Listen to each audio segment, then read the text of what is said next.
Hay hombres que entran en la historia por lo que hicieron, y hay otros que entran por lo que provocaron antes siquiera de levantar la mano. Goliat era de esos. Antes de que una piedra le abriera la frente en el valle de Ela, antes de que su cuerpo se desplomara ante los ojos de 2 ejércitos, antes de que su nombre quedara unido para siempre a la caída de los soberbios, Goliat ya había logrado algo todavía más aterrador. Había convertido el miedo en una presencia viva. No era solo un guerrero alto. No era solo un campeón filisteo cubierto de bronce. No era solo un hombre entrenado para matar. Goliat era una visión que aplastaba el ánimo de cualquiera que lo mirara de frente. Cuando avanzaba, no parecía que un soldado caminaba hacia la batalla. Parecía que una muralla entera se había desprendido de una ciudad para venir a desafiar a hombres de carne. Su tamaño rompía el equilibrio de la escena. Su armadura no brillaba como adorno, pesaba como una amenaza. Su lanza no parecía un arma, sino el mástil de una ejecución anunciada. Y su voz, cuando salía de su pecho, no sonaba como un grito de guerra, sonaba como una sentencia. Durante días, su sola presencia hizo algo que muchas espadas no habrían podido conseguir. Detuvo a un ejército completo sin necesidad de atacarlo. Congeló la voluntad del rey. Volvió rutina la humillación. Cada amanecer traía la misma escena. 2 pueblos enfrentados, 2 líneas inmóviles, y entre ellas un hombre tan enorme, tan seguro, tan insultantemente invencible, que parecía haberse levantado para demostrar que el valor de Israel era una ilusión. Pero esta no es solo la historia de una batalla famosa. No es únicamente el relato del pastor que derrotó al gigante. Es la historia de cómo un hombre llegó a convertirse en el rostro mismo del terror. De cómo su nombre empezó a pesar más que los escudos. De cómo su figura creció tanto en la mente de sus enemigos que mucho antes del combate final, Goliat ya había empezado a vencer. Porque los gigantes más peligrosos no son los que golpean primero. Son los que consiguen que nadie quiera dar el primer paso. Y eso fue exactamente lo que ocurrió en aquel valle. Mucho antes de la piedra, mucho antes del impacto, mucho antes del grito que cambió la guerra. Primero llegó el silencio, un silencio espeso, humillante, insoportable. El silencio de hombres que sabían pelear, pero que ya no sabían cómo acercarse a aquello que tenían enfrente. El silencio de un rey que veía al enemigo y no encontraba dentro de sí la orden para avanzar. El silencio de una nación que empezó a preguntarse, en secreto, si tal vez ese gigante no había venido solo a desafiarlos, sino a revelarles lo pequeños que se habían vuelto. Y para entender cómo Goliat llegó a tener ese poder, primero hay que volver al lugar que lo formó, a la tierra que convirtió la guerra en orgullo y la brutalidad en identidad. Porque un monstruo así no aparece de la nada. Primero, el mundo tiene que aprender a fabricarlo. Antes de que Israel lo viera descender al valle como una amenaza imposible, Goliat ya pertenecía a una tierra donde la fuerza no era una ventaja, era una ley. Gat no era solo una ciudad, era una frontera endurecida por generaciones de choque, orgullo y sangre. Allí, la guerra no aparecía como una tragedia inesperada, sino como una costumbre. Los niños crecían oyendo historias de conquistas, viendo hombres volver cubiertos de polvo y metal, aprendiendo muy temprano que el respeto rara vez se pedía y casi siempre se arrancaba. En un lugar así, la brutalidad dejaba de parecer excesiva, se volvía natural, incluso admirable. Los filisteos no construyeron su identidad alrededor de la paciencia, ni de la espera, ni del silencio. Eran un pueblo que entendía el poder como presencia visible. Querían armas pesadas, armaduras sólidas, ruido, impacto, dominio. No bastaba convencer, había que imponerse de una manera que quedara grabada en la memoria del enemigo. Había que hacerlo retroceder incluso antes del primer golpe. Y en ese tipo de mundo, un hombre como Goliat no solo encontraba lugar, encontraba propósito. No sabemos cuántas veces Siendo joven, vio entrenar a los guerreros veteranos de Gat. No sabemos cuántas veces observó cómo se afilaban hojas, cómo se reparaban escudos, cómo se hablaba de campañas pasadas junto a muros que ya habían sobrevivido a más de una invasión. Pero sí podemos entender el ambiente que lo rodeó. Una cultura donde el cuerpo fuerte era una declaración, donde la resistencia inspiraba orgullo y donde el combate no era el fracaso de la política, sino el lenguaje natural del honor.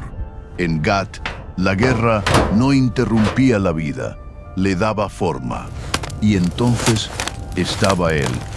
Porque incluso en una ciudad acostumbrada a la dureza, Goliat no podía pasar desapercibido. Su tamaño no habría sido una simple rareza, habría sido una señal. Desde temprano, su presencia debió alterar la forma en que otros lo miraban. No solo por altura, no solo por fuerza, sino por lo que representaba. Algunos hombres imponen respeto cuando demuestran su capacidad, otros lo imponen mucho antes de hacer nada. Goliat pertenecía a la segunda clase. Antes de entrar en combate, ya proyectaba ventaja. Antes de levantar una lanza, ya condicionaba el ánimo de quienes lo rodeaban. Eso importa, porque los gigantes no empiezan siendo leyenda el día de la batalla que los vuelve inmortales. Mucho antes de ese momento, ya vienen creciendo en la percepción de los demás, en los rumores, en la exageración, en las historias repetidas al borde del fuego, en la manera en que los suyos empiezan a verlos como estandarte y los enemigos como presagio. Así se fabrica una figura invencible, no solo con músculo, sino con narrativa, no solo con victorias, sino con anticipación, no solo con golpes, sino con la sensación de que enfrentarlo ya es, de algún modo, haber empezado a perder. Y eso fue lo que Gat hizo con Goliat. No solo lo entrenó para la guerra, lo convirtió en el tipo de arma que se exhibe antes de usarse, en el tipo de campeón que no entra primero para combatir, sino para quebrar la voluntad ajena. Pero una reputación así no se sostiene solo con la apariencia. Llega un momento en que el monstruo tiene que demostrar que merece el miedo que inspira. Y cuando ese momento llegó, el nombre de Goliat empezó a crecer mucho más allá de los muros de Gat. Los hombres de guerra pueden ganar respeto con una sola victoria, pero para convertirse en una amenaza que atraviesa fronteras, hace falta algo más que fuerza. Hace falta repetición. Hace falta que el hombre empiece a viajar antes que el cuerpo. Hace falta que en aldeas lejanas y campamentos enemigos la gente baje la voz cuando lo pronuncia. Y eso fue exactamente lo que comenzó a ocurrir con Goliat. No hizo falta que conquistara reinos por sí solo para que su figura creciera. Bastó con que combatiera del modo correcto. Bastó con que cada duelo dejara una impresión difícil de borrar. Bastó con que su presencia confirmara una idea cada vez más peligrosa. No era un hombre al que se derrotaba con valentía común. Era un enemigo que alteraba por completo las reglas. Un guerrero normal podía ser rodeado, podía ser cansado, podía ser sorprendido. Goliat, en cambio, parecía diseñado para quebrar esas posibilidades. Su alcance era mayor, su fuerza era desproporcionada, su protección era intimidante. Y cuanto más evidente se volvía esa diferencia, más dejaba de parecer humano a los ojos de quienes tenían que enfrentarlo. Ahí empezó su verdadero ascenso, porque el poder físico por sí solo impresiona, pero el poder físico unido al espectáculo domina. Goliat no entraba a escena como entra cualquier soldado. Todo en él estaba hecho para comunicar superioridad incluso antes del choque. El bronce sobre su cuerpo no solo lo protegía, lo convertía en una visión deslumbrante y pesada. Cada paso decía lo mismo. Aquí viene alguien que no espera resistencia real. Su lanza no era una herramienta discreta, era una declaración pública. Su estatura no era un detalle, era una estrategia. Su forma de presentarse ante otros combatientes era parte del combate mismo. Y pronto sucedió lo inevitable. La gente empezó a hablar de él como se habla de una tormenta, no solo por lo que había hecho, sino por lo que parecía capaz de hacer. Los relatos crecieron. las medidas se agrandaron. Las victorias se volvieron más terribles en boca de quienes las repetían. Así funciona el miedo cuando encuentra un cuerpo al cual aferrarse. Exagera, amplifica, deforma, pero también consolida. Un enemigo célebre puede ser tan peligroso por sus hazañas reales como por la versión aumentada que circula sobre él. Y en el caso de Goliat, ambas cosas empezaron a mezclarse hasta hacerse inseparables. Eso lo volvió útil para los filisteos de una manera distinta. Ya no era simplemente un guerrero valioso, era un instrumento de dominación psicológica. Su sola aparición podía desgastar a los adversarios antes del combate. Sus desafíos no eran simples provocaciones, eran pruebas de resistencia emocional. Cada vez que salía al frente y nadie respondía, su leyenda crecía. Cada vez que un rival dudaba, la reputación de Goliat absorbía esa duda y se hacía más pesada. Cada vez que el enemigo retrocedía un paso, él avanzaba 10 en la imaginación de todos. Ese fue el momento en que dejó de ser solo un campeón de Gat.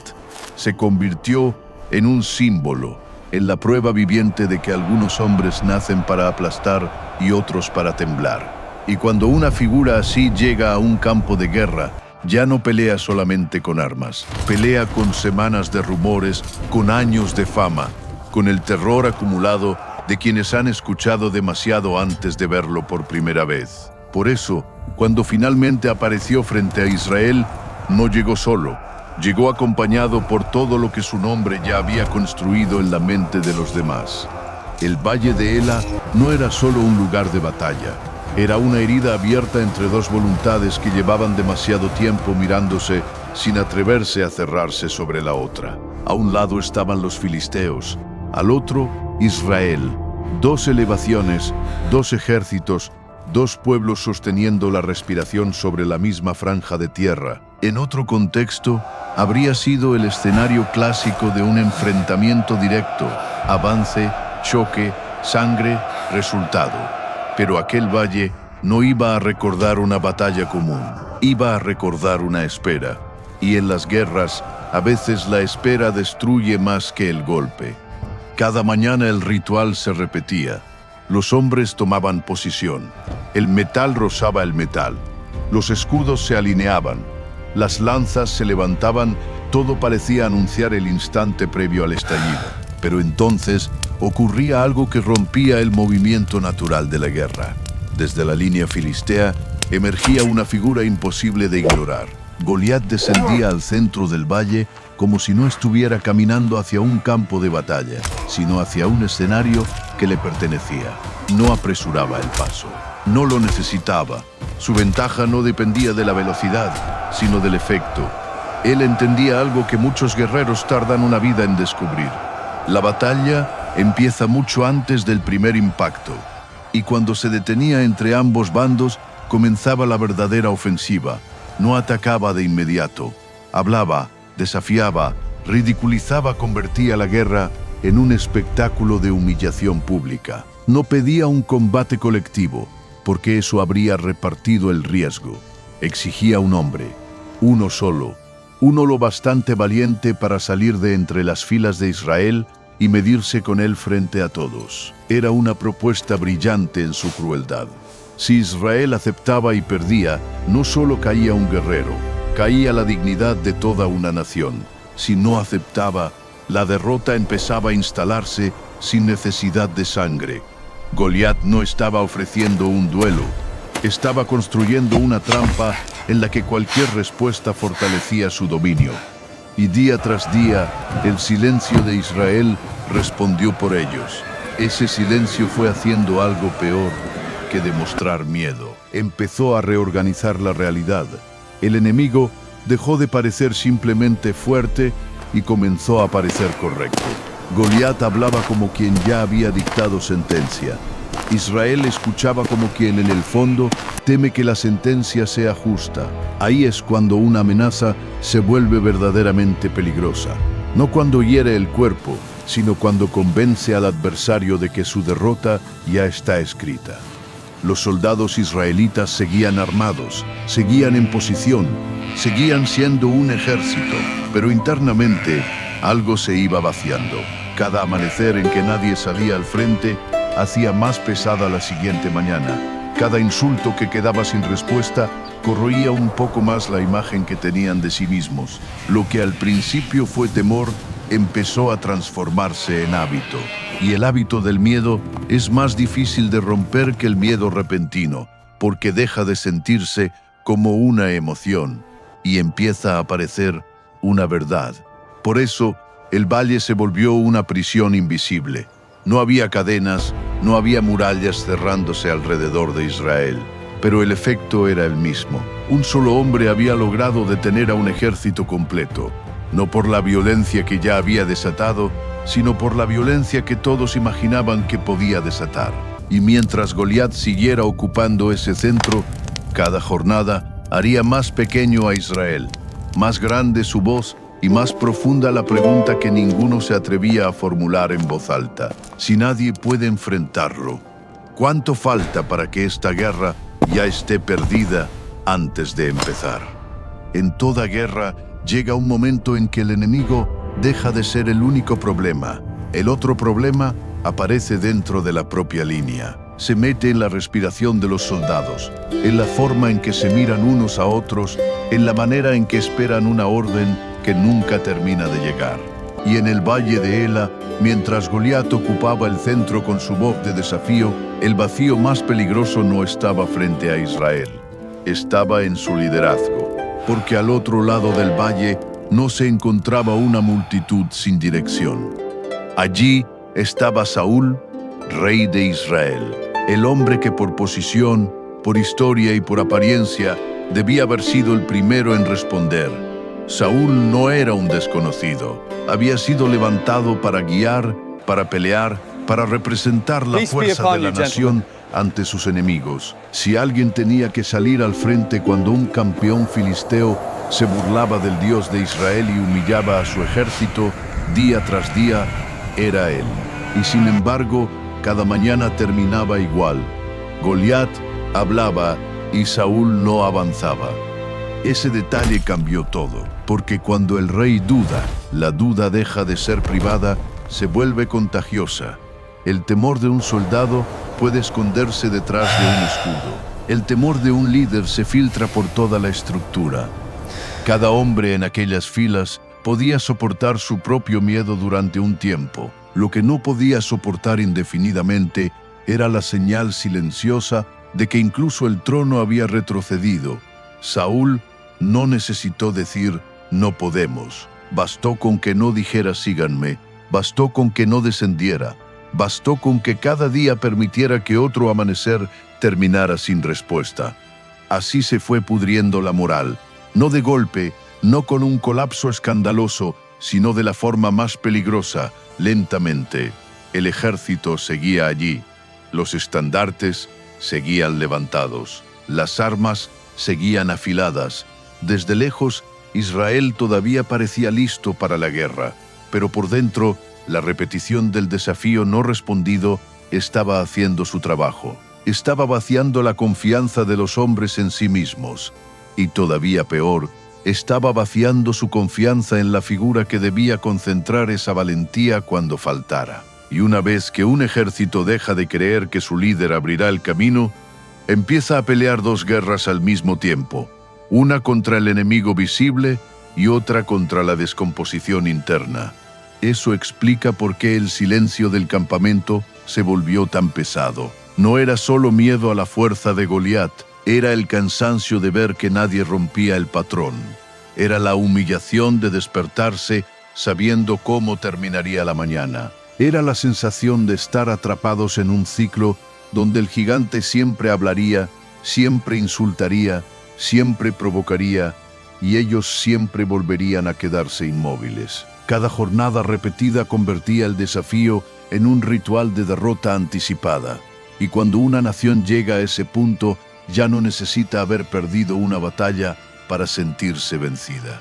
Por eso, la entrada de David iba a importar tanto, no solo porque traería valor, no solo porque traería fe, sino porque aparecería cuando el problema ya no fuera únicamente la presencia del gigante, sino la aceptación colectiva de que nadie podía hacerle frente. Goliat había levantado un muro de terror en el valle. Sí, pero el muro más difícil de derribar ya estaba dentro del corazón de Israel. Y si ni el rey era capaz de atravesarlo, entonces la pregunta se volvía inevitable.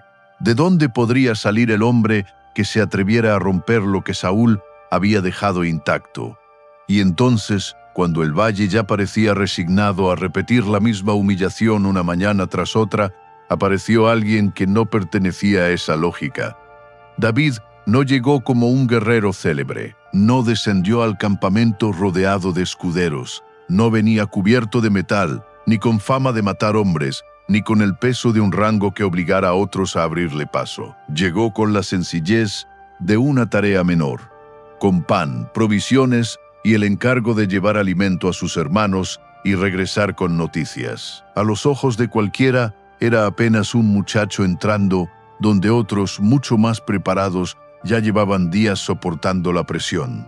Pero a veces la historia no se rompe cuando aparece el más fuerte. Se rompe cuando aparece el primero que todavía no ha aceptado la versión dominante de los hechos. Y eso fue David. Porque lo más importante de su llegada no fue su edad, ni su apariencia, ni siquiera su valentía inicial. Fue su forma de mirar. David entró en el mismo escenario que había paralizado a todos. Escuchó la misma voz, vio al mismo gigante, percibió la misma desproporción. Pero donde los demás veían una prueba imposible, él detectó algo distinto. Vio una ofensa, vio una insolencia intolerable, vio un desafío que no solo estaba dirigido contra un ejército, sino contra el nombre del Dios al que ese ejército decía pertenecer. Y esa diferencia de enfoque lo separó de todos desde el primer momento. Ahí empezó a quebrarse el hechizo, porque el miedo colectivo funciona cuando consigue imponerte su interpretación del problema. Te obliga a mirar al adversario del mismo modo que todos lo miran. Eso era exactamente lo que Goliat había logrado con Israel. Había convertido su tamaño, su armadura, su voz y su reputación en el centro absoluto de la ecuación. Todo se analizaba desde él. Todo terminaba regresando a la misma conclusión. Nadie puede salir ahí abajo. Pero David todavía no estaba atrapado en ese marco, y por eso fue peligroso desde el instante en que abrió la boca. No porque fuera físicamente más amenazante, sino porque introdujo una pregunta que el campamento ya había dejado de hacerse. ¿Por qué estamos aceptando esto? ¿Por qué todos miren su fuerza y nadie recuerda a quién está insultando? De pronto, el problema ya no era solo Goliat. El problema era la manera en que Israel había aprendido a mirarlo. Eso vuelve tan decisiva la entrada de David. Él no trae todavía la solución visible. No trae una espada más grande. No trae un ejército oculto. Trae algo más incómodo. Una perspectiva que deja en evidencia la rendición interior de todos los demás. Y esa clase de presencia suele irritar antes de inspirar, porque cuando alguien ve con claridad lo que otros han normalizado, no solo desafía al enemigo, también expone la pasividad del grupo.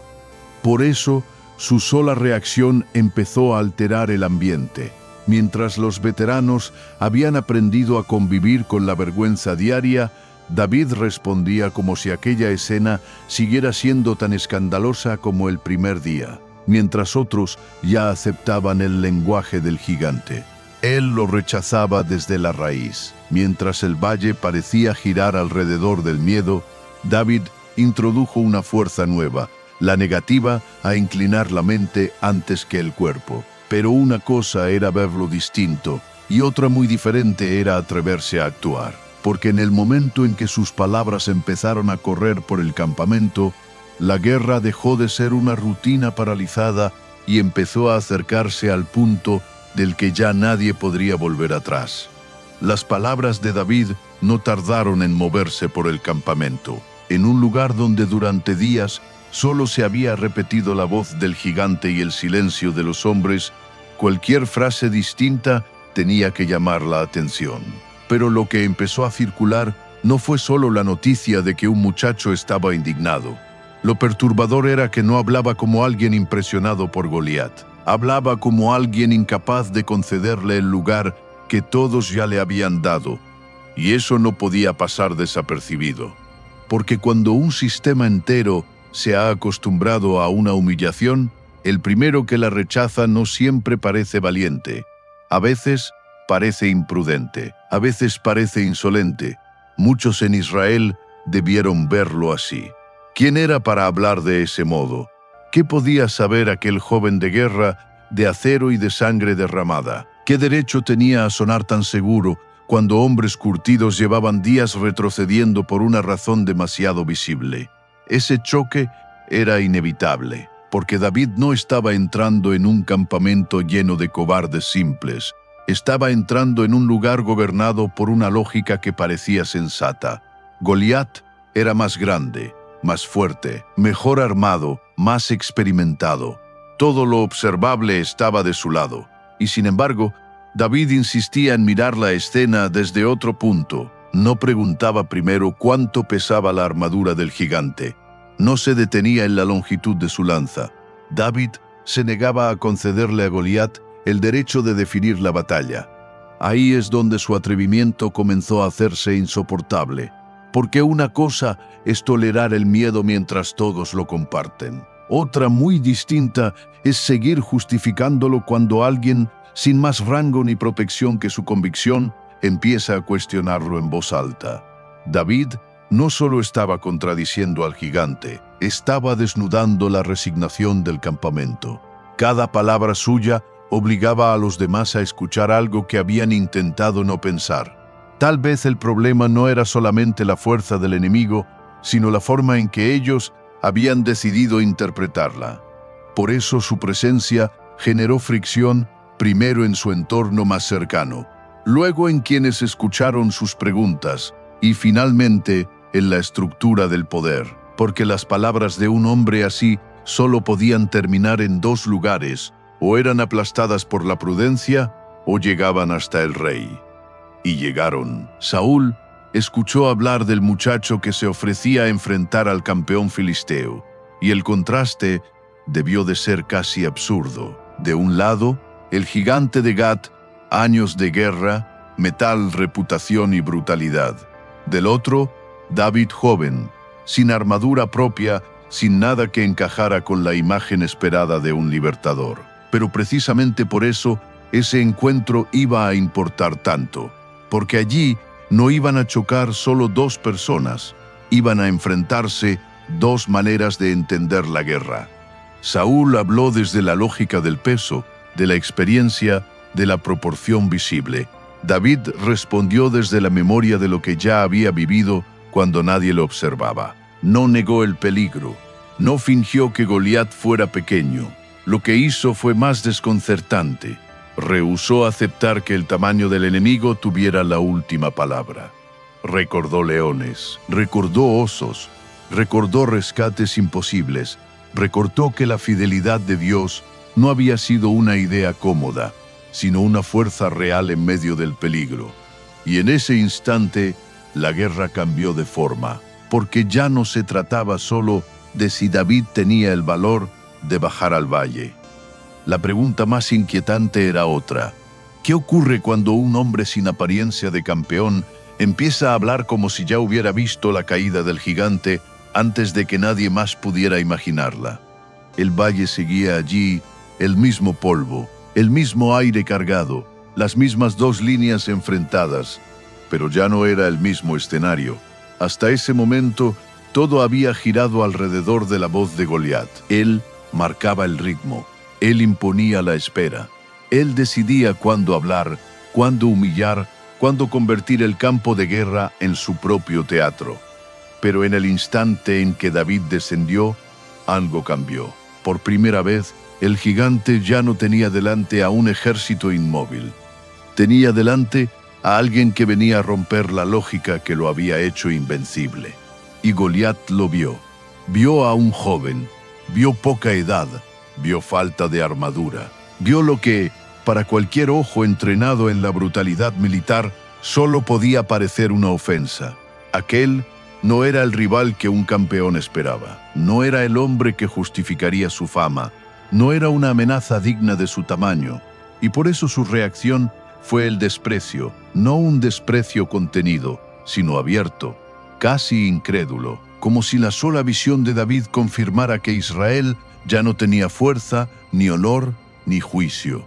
El gigante no solo quiso vencerlo, quiso reducirlo con palabras antes de tocarlo. Pero David no bajó al valle para entrar en el lenguaje del miedo. Ese es el detalle que vuelve tan poderosa esta escena, porque el combate empieza mucho antes de la piedra. Empieza en el intercambio de visión. Goliat mira a David y ve debilidad. David mira a Goliat y ve un blanco que ha crecido demasiado. Goliat habla desde la superioridad de la masa, del metal, de la experiencia, de la costumbre de inspirar terror. David responde desde otro centro. No se anuncia a sí mismo como fuerte, no presume tamaño, no compite en el terreno simbólico del gigante. Reordena el significado de la escena, como si dijera: tú vienes con todo lo que el mundo considera poder, pero eso no significa que el poder te pertenezca. Ahí el duelo dejó de ser físico, se volvió una colisión entre pesos distintos. De un lado estaba el peso visible, bronce, altura, lanza, coraza, escudero, reputación. Del otro, una figura que parecía no tener nada equivalente con qué responder. Y sin embargo, ese contraste fue precisamente lo que quebró la ilusión del gigante, porque Goliat estaba acostumbrado a que sus enemigos aceptaran las reglas antes del choque. Estaba acostumbrado a que el miedo hiciera la mitad del trabajo. Estaba acostumbrado a entrar a la batalla con ventaja psicológica. David le negó todo eso. Le negó el privilegio de definir el combate desde el principio. Luego vino el movimiento, no una carga pesada, no un avance ceremonioso, no el tipo de aproximación que habría complacido la lógica del duelo tradicional. David corrió, se movió con decisión, con ligereza, con una velocidad que desentonaba por completo con la imagen de guerra que dominaba el valle. Mientras Goliat representaba peso y frontalidad, David representó precisión. Mientras uno parecía construido para aplastar, el otro apareció diseñado para encontrar el punto que nadie estaba mirando. Entonces la mano fue al zurrón, la piedra salió, la onda giró, y durante un instante todo lo que había hecho invencible a Goliat quedó suspendido en el aire. Su tamaño ya no importaba. Su armadura no podía cubrirlo todo. Su fama no podía detener el proyectil. Su voz, la misma que había congelado a un ejército entero, ya no tenía tiempo para reorganizar el mundo a su favor. Porque hay momentos en los que una historia cambia, no gradualmente, sino de golpe. Y aquel fue uno de ellos. La piedra encontró el punto exacto. El golpe rompió la imagen antes de derribar el cuerpo. Y cuando el gigante empezó a caer, no solo cayó un hombre. Cayó la mentira que había gobernado el valle durante días. Por un instante nadie se movió. El valle que durante tantos días había vivido sometido al sonido de una sola voz, quedó suspendido en un silencio extraño, casi irreal. Fue el tipo de silencio que aparece cuando la mente ve algo, pero todavía no acepta lo que acaba de ocurrir. Los filisteos vieron al campeón tambalearse. Israel vio al hombre que había convertido su miedo en rutina inclinarse hacia adelante. Y en esa fracción de tiempo, antes de que el cuerpo golpeara la tierra, el mundo pareció quedarse sin instrucciones. Porque durante demasiado tiempo, Goliat no había sido solo un soldado. Había sido una certeza. Y cuando cae una certeza, lo primero que aparece no es alivio, es desconcierto. Luego vino el golpe final del cuerpo contra el suelo, pesado, seco, innegable. Ese sonido hizo más que cerrar un duelo. Partió en dos el orden emocional del valle. Lo que hasta hacía un momento parecía fijo, de pronto dejó de estarlo. El gigante había caído, no herido, no retrasado, no contenido apenas por un instante, caído, y con él cayó algo más grande que su estatura. Cayó la convicción de que algunos poderes solo pueden ser soportados, pero nunca derribados. David no retrocedió. Eso también importa, porque la caída de Goliat abrió una grieta, pero todavía había que atravesarla. El muchacho corrió hacia el cuerpo, no con vacilación, no con la incredulidad de quien no sabe si tuvo suerte. Corrió como alguien que entendía que aquel momento no debía quedar a medias. Subió sobre el gigante vencido, tomó la espada del propio filisteo y ejecutó el acto que convirtió el impacto en veredicto. La cabeza separada del cuerpo no fue solo una señal de muerte, fue el fin visible de una autoridad que había dominado la escena demasiado tiempo. Ahí se rompió por completo el hechizo, porque el terror necesita continuidad, necesita que la figura invencible siga ocupando espacio, siga respirando, siga amenazando. Pero cuando aquello que inspiraba miedo aparece derribado ante todos, el efecto psicológico cambia de dirección con violencia. Los mismos ojos que antes evitaban mirar al gigante ahora contemplaban su derrota. Los mismos hombres que se habían acostumbrado a callar empezaron a sentir otra cosa moverse dentro de ellos. La imagen que los había gobernado acababa de desintegrarse frente a sus rostros. Y entonces ocurrió lo inevitable. Los filisteos, que durante días habían descansado sobre la seguridad que les daba su campeón, vieron de pronto lo impensable. La base de su confianza estaba muerta. La figura que encabezaba su dominio ya no estaba de pie. El arma psicológica que abría el camino para todos los demás se había vuelto un cadáver expuesto. Y cuando el símbolo central de una fuerza cae de manera tan pública, el derrumbe no se queda solo en él. Se propaga, convierte seguridad en pánico. Israel, en cambio, despertó. Los hombres que habían permanecido inmóviles comenzaron a avanzar. El valle que había sido una prisión se transformó en ruta de persecución. La energía cambió de lado, la voz dominante cambió de lado, el impulso cambió de lado. Todo lo que parecía cerrado volvió a abrirse en un instante. Y allí quedó expuesta una verdad que iba más allá de la derrota de un campeón filisteo. Cuando cae el símbolo que organizaba el miedo, también cae la versión del mundo que ese miedo imponía. Pero si Goliat cayó tan rápido cuando por fin alguien se atrevió a enfrentarlo, entonces la pregunta más inquietante no era cómo murió, sino cuánto tiempo había gobernado solo porque nadie se atrevía a probar que podía caer. La caída de Goliat terminó en un valle, pero su historia no se quedó allí. Eso es lo que vuelve este relato tan poderoso siglos después, porque si todo hubiera sido solo el derribo espectacular de un guerrero descomunal, habría quedado como una anécdota grandiosa dentro de una guerra antigua. Pero no ocurrió así.